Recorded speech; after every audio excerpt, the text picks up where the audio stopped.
Hey, what's up guys? Gons here for the Face Like the Sun channel. I had a chance to sit down with my good friend Justin Fall of The Fourth Watch, and he's also a filmmaker, and he just released Hollow Earth Chronicles Episode 1, The Dark Chambers.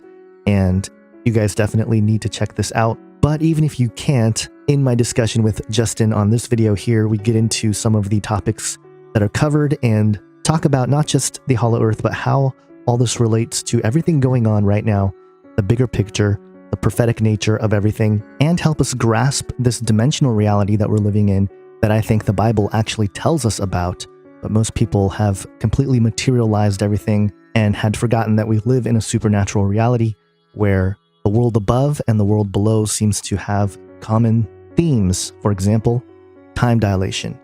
So we get into some of that in this discussion. Apart from the interview, I will occasionally jump in for references and some more information. But otherwise, here's my discussion with Justin Fall, talking about his documentary, Hollow Earth Chronicles, Episode 1, The Dark Chambers. And the Lord said unto Satan, Whence comest thou? Then Satan answered the Lord and said, From going to and fro in the earth, and from walking up and down in it. Job 1:7.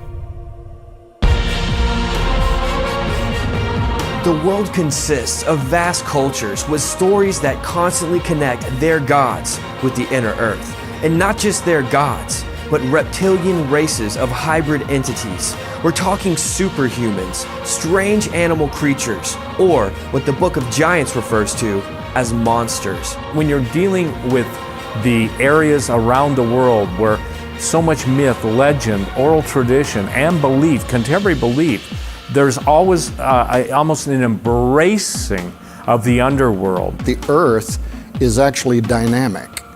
By that, what I mean is that, we all go to work every day, we get in our car, we are driving over a shell under which, according to the Bible, there is supernaturalism, there are entities, there are creatures, there are beings. If you were going to hide something and keep something secret, there's two places to do it. One is in the deep, deep oceans. The second place is a labyrinth, a network of tunnels and areas which go deep underneath the earth.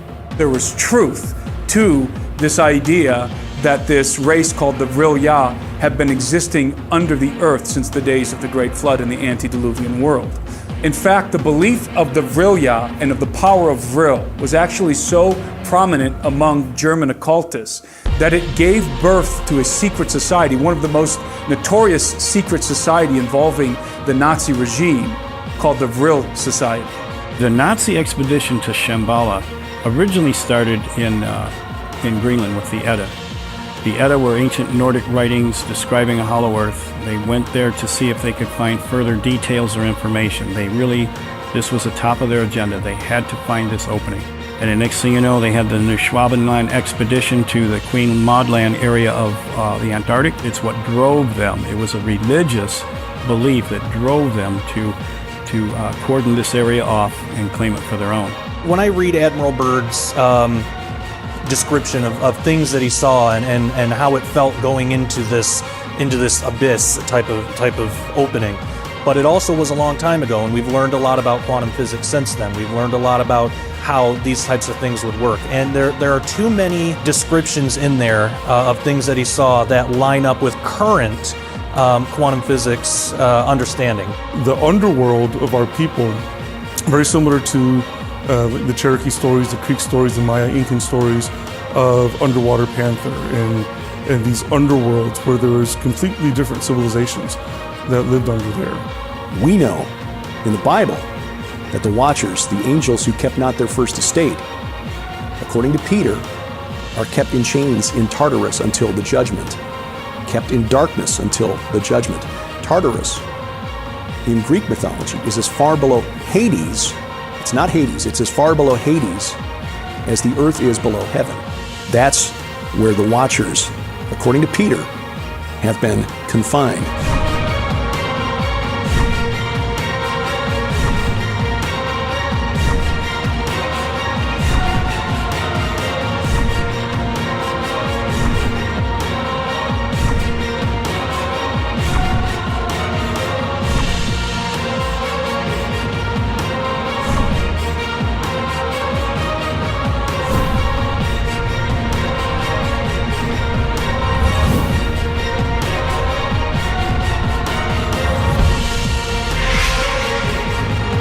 And what we're finding out is that the fallen angels and demonic entities have been molding the views. They've been molding the cultures, and hyper-intentionally, they've been molding the religions of the world. They've been literally priming the world for the greatest deception of all time. And we are fast approaching that time right now, according to the Bible.